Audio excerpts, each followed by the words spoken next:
they just leave you with a really bad state of mind. Like, you'll get to your destination still, but it takes slower, and you see things that maybe you didn't need to see.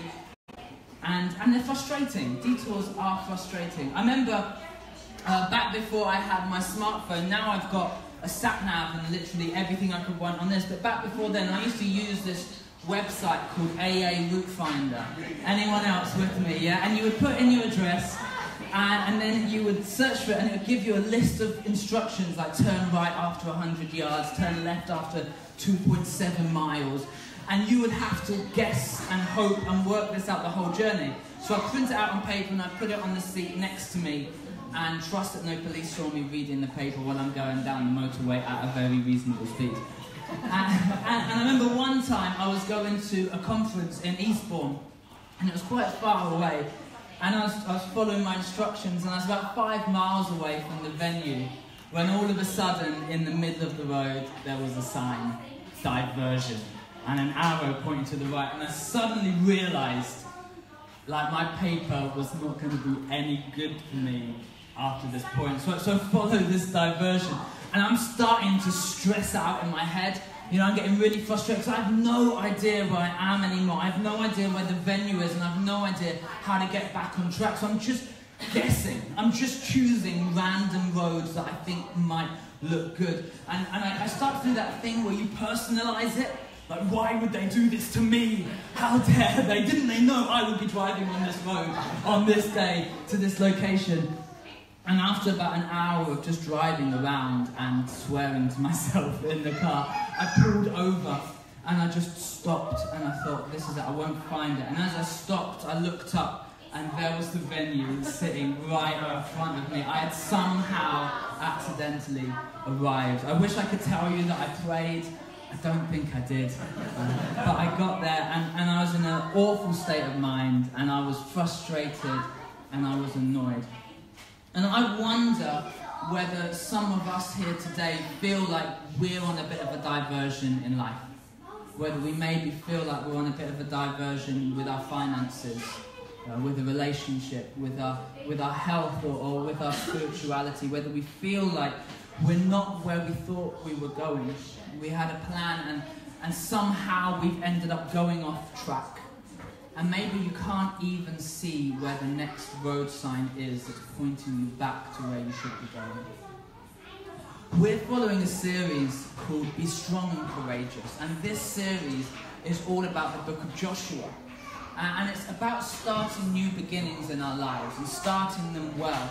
And we've been following the story of Israel, and they've come out of a 40-year-long diversion where they've just been walking around in circles. And today we're at chapter 2, and we're going to be looking at their first entrance, their first journey into this promised land. And we're going to read this story of one group of people who are coming out of a crazy diversion, interacting with another who is in the middle of trying to transition as well. So we're going to just jump straight into the book of Joshua, chapter 2. Feel free to follow it along with me. If you've got a Bible, that's great. If you've got a phone, that's great. An iPad, that's great. If you don't have it, you can get a free app called YouVersion. It's really easy, really good. You get like everything you could possibly want on there. We're going to jump in straight away to Joshua chapter 2. And Joshua, the son of Nun, sent 2 men secretly from Shittim as spies. The less we maybe talk about that. Saying, go view the land, especially Jericho. And they went and they came into the house of a prostitute whose name was Rahab, and they lodged there. So this is quite interesting, because I was looking into this earlier in the week. I think the Bible's amazing because it's just real. It's completely authentic, it's really raw, and as Christians we can be a little bit more uptight. And as I was reading commentaries around this, so many of the commentators were trying to justify this lady, this Rahab lady, and they were like, well, maybe what it really meant was that she was an innkeeper. Another one was like, well, maybe she was like a servant, maybe she just worked in a brothel. But if you read the Bible, this word is used time and time again, and it always means exactly the same thing, and that is prostitute. She was a prostitute. That's who this lady was. And you may wonder, why did these guys go into the city and go straight to a brothel? That's a very good question, and if you were their parent, it's one you definitely should be asking them. But amongst other reasons that they could have gone there, it was actually a very strategic place for them to go. A brothel was a place where people would naturally go undercover. They would naturally not announce themselves, they would naturally cover themselves up a little bit. A brothel was a place on the edge of the town, and yet it was also a place where all of the gossip would have been spoken about, where all of the news would have been known. It was a very strategic place for them to go to. Verse 2, it was told to the king of Jericho, "Behold, men of Israel have come here tonight to search out the land." Then the king of Jericho sent to Rahab, saying, "Bring out the men who have come to you, who entered your house, for they have come to search out the land." But the woman had taken the 2 men and hidden them, and she said, "True, the men came to me, but I did not know where they were from. And when the gate was about to be closed at dark, the men went out. I do not know where the men went. Pursue them quickly, for they will overtake them."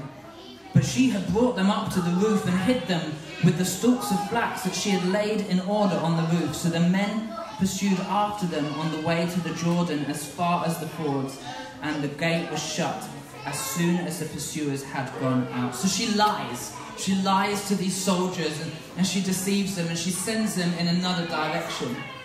And as you read this, you might be wondering, so is that the moral of the story? Is that the point, that lying is okay? And I don't really think that's what the Bible's saying. It doesn't really commend the lying. It just says it's happened and God uses it.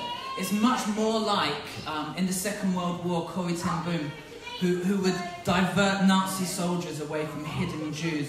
She lied, but she lied to save their lives. And so it's not really so much about the lying, so much as what happened.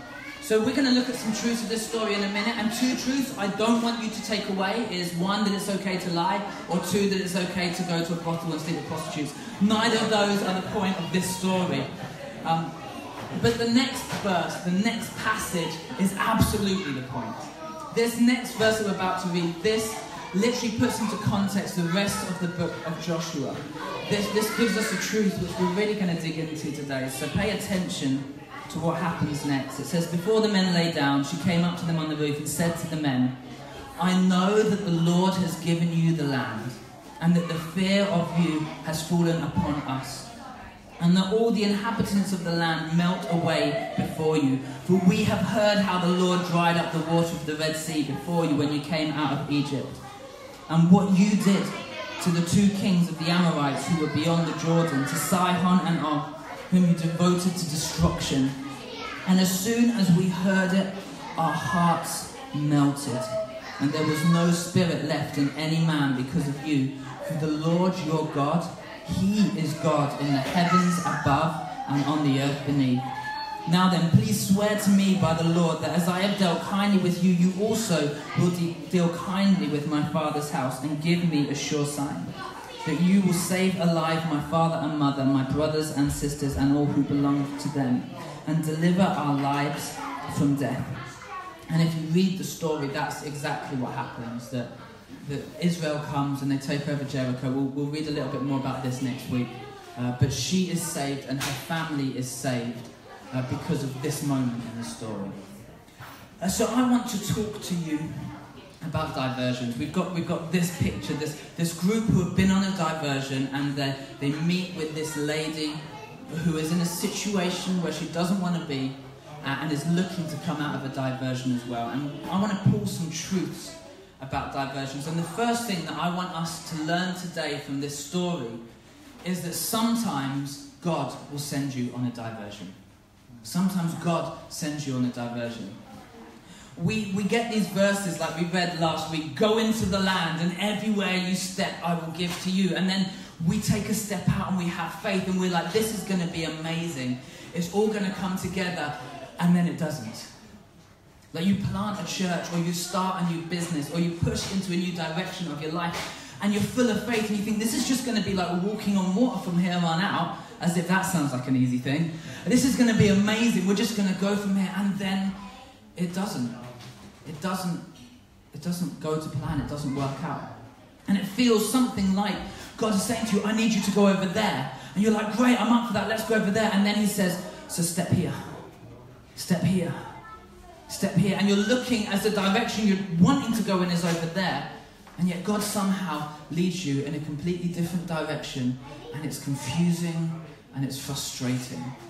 And if you look at the story of Joshua next week, we're going to hear about how he goes to Jericho. He takes 600,000 men and they march all the way around the city time and time again. Like this isn't a strategy that you read about in the art of war. This isn't something that he would have learned. God takes him in a very unusual direction because he has an unusual plan for his life. He doesn't take him in a logical direction. He takes him somewhere completely different. God sometimes leads you in a way which feels like a diversion, but is actually heading to the right place. If you read other books in the Bible, there's stories like the story of Joseph. God gives Joseph this amazing dream. And then for 25 years, the story of Joseph is slavery. The story of Joseph is prison. And then at the end of it all, he comes around and he gets this amazing position. But he had to go on this diversion to get there in the first place. I remember moving to Manchester. I was a youth worker in Surrey. I've probably shared this story 100 times. But I was a youth worker in Surrey, and God spoke to me really clearly and said, go to Manchester and plant a church. And so me and Emma, we packed our bags. And we moved to Manchester. We had a house for 2 months to live in. We had a couple of grand in the bank. And we were like, this is it. We'll get there. And I had this idea. I thought, what will happen is, I'll get to Manchester. I'll walk into a pub. And there'll be like a dozen people there who'll turn around and go, here he is, the leader we've been waiting for. Amazing. Now we can start that church. And I was like, God could do that. God could do that. Like, that would be amazing. So I was really excited for God to do that. And then he didn't. And from the moment of arriving in Manchester to the moment of planting a church was 8 years. That God made us wait for 8 years. But during that 8 years, God built us up. God invested in us. God developed us. God gave us the tools and the relationships so that when we would plant the church, when we would actually enter the place of promise, we would be prepared. You know, when there's a diversion sign, it's normally because there's construction going on. When God diverts you, it's because he wants to build you up. He wants to develop you. He wants to make something more of you so that you will be ready for when that land goes in. If you look back, this is amazing. Go back to when he first is talking to them. The book of Exodus, chapter 23, it says this. Verse 28. I will send hornets before you, which will drive out the Hivites, the Canaanites, and the Hittites from before you. I will not drive them out from you before in 1 year, lest the land become desolate and the wild beasts multiply against you. Little by little, I will drive them out before you until you have increased and possessed the land. Little by little, God will give you the promise. But he needs for you to grow. His plan is for you to increase so that you can take every corner, every step of that land that he wants you to have. So how do you know? How do you know that you're in a diversion and it's because of God? I think there's two ways you know. The first is you just know. You just know. There's just something inside of you that says, I know that God is taking me in this journey. I know that it's God who is speaking to me, that it's God who is stirring me up, and he is the one who is leading me in this direction. There's just something inside of you that you know that this is God's journey. The second way that you know that this is a diversion from God is when you can honestly look at your life and you can say, I am doing everything right, the best that I can. I know that I'm making the right decisions. I'm doing the right things. Last week we spoke about knowing our identity, about reading the Bible, about prayer, and knowing God is with you. You can say, do you know what? I know I'm doing those things. I know I'm spending time with God every single day, and yet this is where the path is taking me. And if you're in a diversion and it's because God is taking you somewhere, then I would just encourage you to stay faithful, to stay close to God, to stay positive, to stay optimistic, to stay full of joy. Because God is taking you on a journey and He has got every single step prepared for you. So sometimes we go on diversions and it's because of God. But more often than not, the reason we go on diversions is because of ourselves. It's because of me. You know, something happens in our life and we end up on this diversion and we start looking in every direction at everyone else, trying to work out why it is that I've suddenly skewed off path. And I think that we treat it like Cluedo. Like we try and get all the clues together and we're like, I propose that it was my boss who did it with an unreasonable deadline in the office. It's like we try and piece it all together. But you're not under a spiritual attack from your boss. It wasn't your boss who's done it, it was you. You stayed up until 2 a.m. watching Stranger Things and now you can't function. It was you that did it. You know, you're stressing because it's like, where's my finances gone? But you spent all of your money on a car that you can't afford. It was you. You know, we want to look for something in every direction, but so often it was just us. We made bad decisions and we lived with the consequences.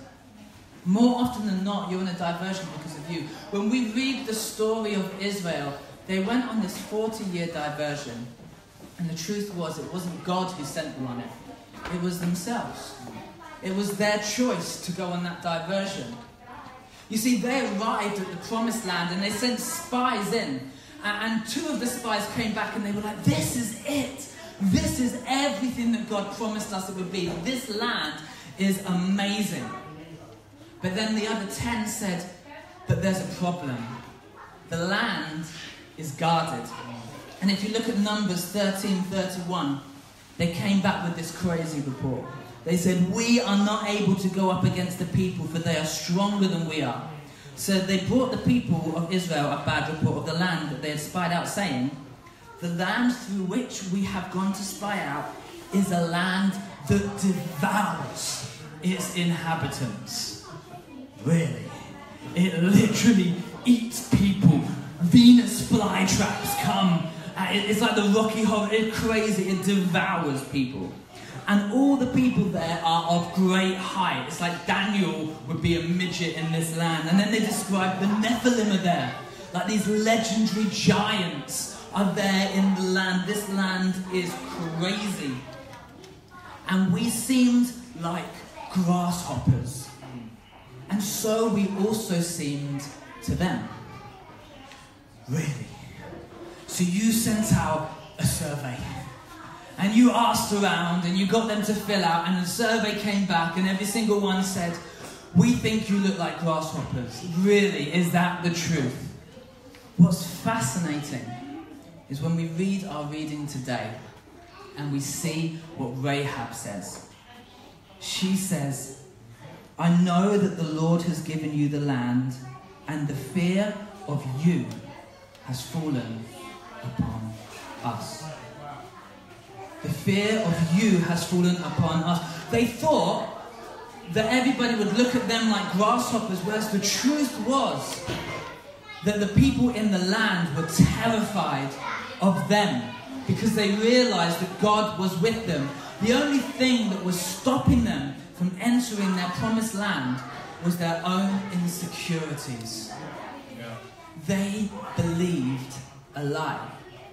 And so my question for you today is, what lies have you believed? And what are they stopping happening in your life?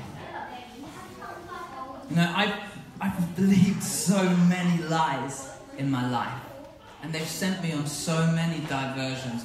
For so long, I had this belief that my value, that my worth was all somehow wrapped around my success. By how well that I was doing, that I was either the best or it just wasn't even worth doing it, that I was either the winner or I was worthless. And so I wrapped up my entire identity, my entire purpose in my performance. And time again, that sent me on diversions that were not God's plan for my life. They were diversions that were lies, and they cost me so many of the promises that God had for me at that time. What are the lies that you're listening to, and what are they costing you? You know, there's some lies that we believe in life that they don't really cost you anything. You know, like I remember as a kid, my mum said to me, like, don't swallow chewing gum because it takes 7 years to digest. Anybody heard that? Yeah, that's a lie. That's not true. It goes through with everything else. She just doesn't want you to swallow chewing gum. I don't know why, but she doesn't want you to do it. What about the other one, like, if you make a face and the wind changes, you'll stay like that? Why did someone make that up? They just don't want you to look dumb. That was all it was. It was a lie, but it didn't hurt anybody. You know, some lies don't hurt people, like, do I look good in this dress? It doesn't hurt anybody to tell that lie. But there's other lies that maybe that would like the cost. Oh, Emma, you look, not with you, you look amazing.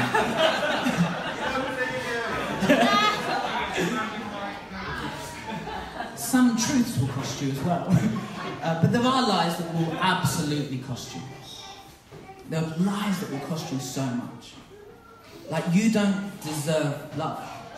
You don't deserve forgiveness. Things will never change. It will never get any better. This is just how it is. You can't do it. You can't get there. You aren't good enough, strong enough, spiritual enough, clever enough. Add whatever you want. These are lies, and they will cost you so much. I found in life that there's 5 different ways that I think that we hear lies. 5 ways that we're cheated out of going into our promised land. The first one, F, is filters. We filter the things that we hear, and we filter out everything that's good, and then you focus on everything that's bad. We filter all of the information. The second, A, is that we have an all or nothing mentality. It's either perfect or it's nothing. You're either the winner or everything is worthless. You have this all or nothing mentality. L, you have low expectations. Something bad happens and you just believe that that's how it's always going to be. It's just always going to be bad. You're going to go round and round in circles, and you have these low expectations. S, you second guess. You try to imagine what other people are thinking. This is what we read about in this story. They second guessed what they thought that the people at Jericho were saying. And E, you have an emergency mindset where whatever happens is a catastrophe. It's the worst case scenario. You see a spot, you've got like the bubonic plague, I don't know. It's like every little sign, it just goes to the craziest degree. F-A-L-S-E. All of these are ways that we lie to ourselves. And I want to ask you, where do you think you heard that from? Where do you think that thought came from? You know, the Bible tells us that Jesus is the way, He's the truth, and He's the life. The Bible also tells us that Satan is the father of lies. I want to ask you, if you've been believing a lie and it's taken you on a tangent and sent you in a different direction, where do you think that came from? Because it didn't come from Jesus. We need to confront these lies. And we need to make decisions to turn back to truth. So sometimes we're on a diversion in life because it's God. Sometimes we're on a diversion in life and it's just because of ourselves, because we believed something that wasn't true. And other times you're in a diversion and it's because of somebody else. It's because of something that somebody else has done to you. And maybe you didn't deserve it. Maybe it wasn't your fault. It wasn't your choice. But it sent your life in a diversion. In a direction that you never planned to go. I think about Rahab in this story. And she's a prostitute. And it doesn't tell us too much about her background. But I can guarantee that when she was a little girl, her dreams weren't that she would grow up and that she would be a prostitute. And she's doing what she needs to do. You know, she's providing for her family. She's making an income the best way that she can. But this wasn't her dream. This wasn't her hope. I don't think anybody in the world who's a prostitute could say that this was what they hoped to be when they grew up. Her life somehow took a diversion. And I don't know what her story was. It might have been that she had a relative or somebody close to her who took advantage. and who hurt her and abused her, and it sent her life spinning off into cycles of shame and hurt and sin. And maybe she spent her life thinking it was her fault, but it wasn't. It wasn't her fault. Or maybe her husband walked out on her. Or maybe her husband died at war and she lived in a culture at a time in history which just didn't provide for single women. And so she had to do what she had to do in order to provide for her family. We don't know what her situation was, but what we do know is that her life was in a diversion. And it wasn't a diversion that she invented for herself. It was a diversion that was forced upon her. And maybe you relate with that today. Maybe you look at your life and you see things that have happened to you. Maybe somebody took advantage of you. Maybe there's somebody with power has sent your life in a different direction. Maybe it was sexual, maybe it was financial, maybe it was emotional, maybe it was just the pressure. But somebody has sent your life into a tangent. And I've got a fourth point, and this is the most important one of them all, because what this story teaches us today is that God's grace is greater than any diversion that could happen in your life. It doesn't matter if you're on a diversion because of something that God has done, because of a choice that you have done, or because of something that somebody else has done to you. God's grace is always greater than every diversion. If you follow the story of Rahab, she becomes the heroine here. She's the hero of our story. She's the one who the Bible commends. She gets incorporated into the Jewish community. She becomes part of the family of Israel. And if you go forwards, if you go to the book of Matthew, there's this amazing beginning. There's this absolutely amazing beginning. It goes through, it says, this is the genealogy of Jesus Christ, the son of David, the son of Abraham. Abraham, the father of Isaac. Isaac, the father of Jacob. Jacob, the father of Judah, his brothers. Judah, the father of Perez, Zerah and Tamar. Perez, the father of Hezron. Hezron, the father of Ram. Ram, the father of Amminadab. Amminadab, the father of Nahshon. Nahshon, the father of Salmon. Salmon, the father of Boaz by Rahab. Boaz's mother was Rahab. It continues. Boaz, the father of Obed. Obed, the father of Jesse. Jesse, the father of David the king. So this woman who was a prostitute, whose life had been sent on this diversion, who the whole of the people would have looked at and said she was dirty, she was shameful, there was something wrong with her. She's the great-great-grandmother of the greatest king Israel ever saw. But it continues, name after name after name, and we get to the end of the list and it says Jacob. Jacob, the father of Joseph. Joseph, the husband of Mary, of whom Jesus was born, who was called Christ. You follow her ancestors all the way down and you find Jesus. Her story was completely redeemed. If you read the book of Hebrews in the New Testament, it gives us like the Hall of Fame. And she is right there in the center, held up before everybody as an example of what it means to have faith. You know, she was in a situation of danger. She was in a situation of pressure. She was in a situation where she had to make a bold and courageous decision. And she chose God's plan. She looked and she saw what God was doing and she said, I believe that this diversion can end. I believe that this is going to turn out all for the better. And so she changed her entire story. Jesus is greater than any diversion in your life.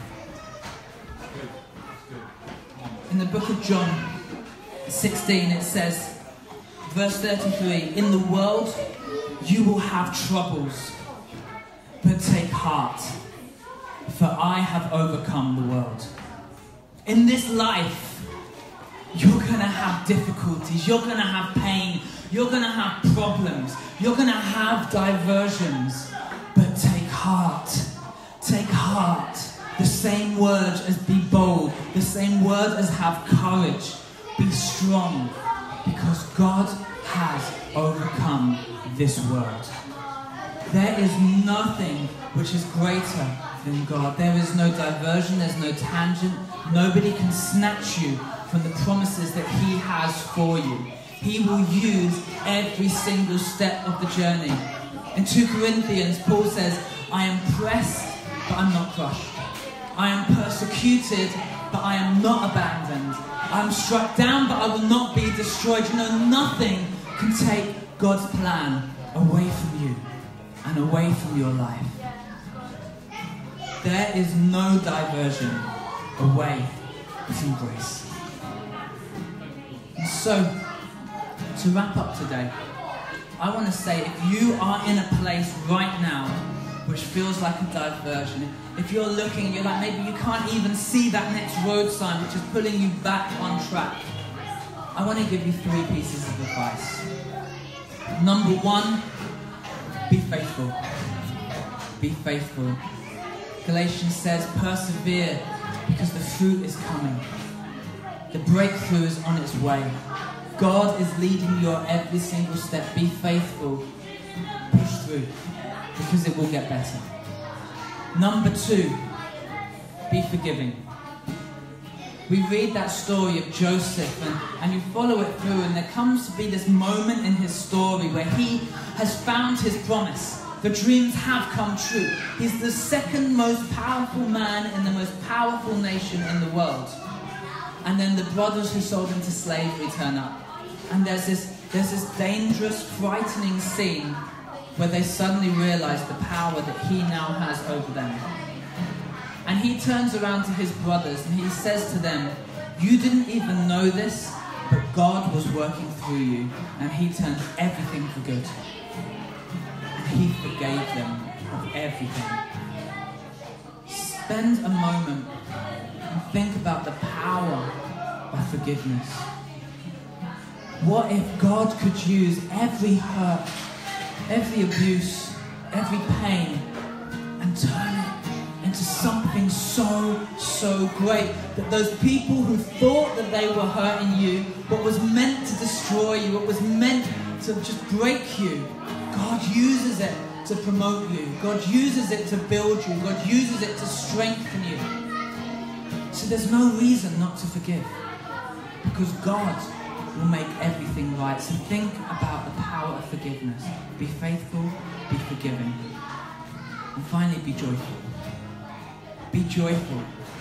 Find the moments of gold on that diversion. Find the things that you get to see that you never would have seen if you'd have gone the straight path. The amazing journey, the amazing fruit. Be faithful, be forgiving, and be joyful. Lord God, I just want to finish by praying and thanking you that there is no diversion which is greater than your grace. There is nothing that can snatch us from your plans. And so as we step forward, as we push forward, we can do it with confidence and with joy and with forgiveness and with a light heart, knowing that you take us on every step of this journey. So we praise you, God. We embrace every diversion that you send us on, and we look for your hand, your presence in every place we find ourselves. Amen.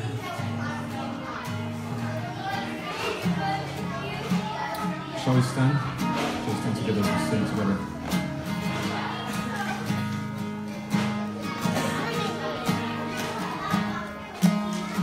Your promise still stands. Great is your faithfulness, your faithfulness. I'm still in your hands. This is my confidence. You never fail me yet.